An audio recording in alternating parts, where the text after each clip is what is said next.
ito ay rated SPG. Striktong patnubay at gabay ng magulang ang kailangan. Maaaring may masiselang tema, lengguwahe, karahasan, sexual, horror o droga na hindi angkop sa mga bata.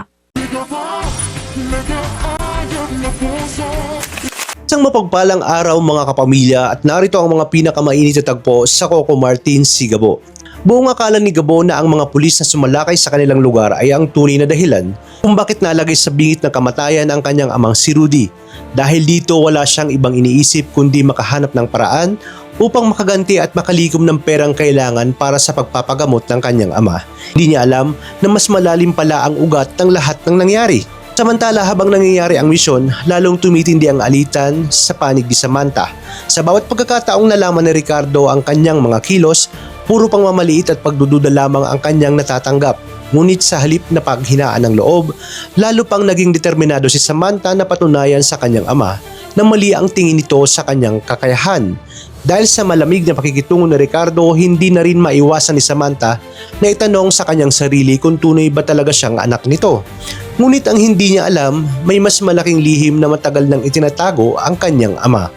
Dingid sa kaalaman ni Samantha bago pa man magsimula ang operasyon, ay palihim nang nakipag-ugnayan si Ricardo kay Manuel Zapra. Isinumbong niya rito ang nalalapit na entrapment operation labang kay Victor alias Tigre. Iyong basta babala lamang dahil matagal lang nagkasosyo sina Ricardo at Manuel sa kanilang mga illegal na negosyo.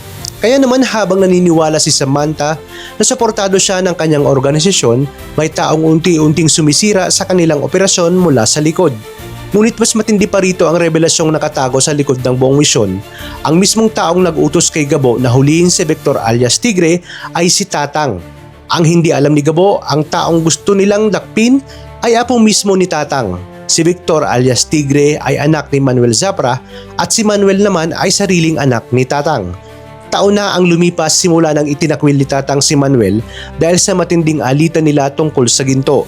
Nais noon ni Tatang na maibalik ang nararapat na yamang kay Rudy. Ngunit pinili ni Manuel na makipagsabuatan kay Ricardo. Mula noon ay tuluyan ang naligaw ng landas ang kanilang pamilya hanggang sa lumaki si Victor bilang isa sa mga pinakamapanganib na kriminal. Dahil dito, nagpasya si Tatang na itama ang lahat ng kanyang pagkakamali.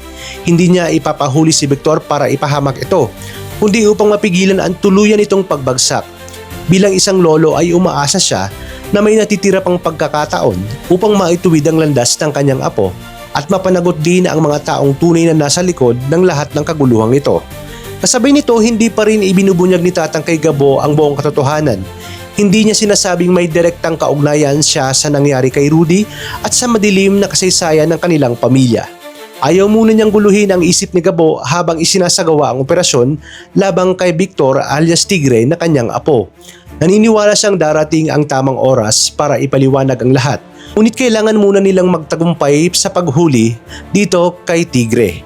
Kapag nabunyag na ang mga sekretong ito, hindi lang buhay ni Gabo at Samantha ang magbabago. Ang matinding pasabog ng katotohanan ang yayanig sa bawat karakter at doon nila malalaman na ang tunay na kalaban ay hindi lamang ang sindikato kundi ang mga lihim na matagal nang itinatago ng kanilang sariling pamilya. Kung interesado ka sa mga kwento natin ngayon at kung gusto nyong masubaybayan ang mga susunod na kapanapanabik na kaganapan ay huwag kalimutang i-like ang video na ito, mag-subscribe sa channel at i-click ang notification bell para lagi kayong updated sa mga videos na aking i-upload.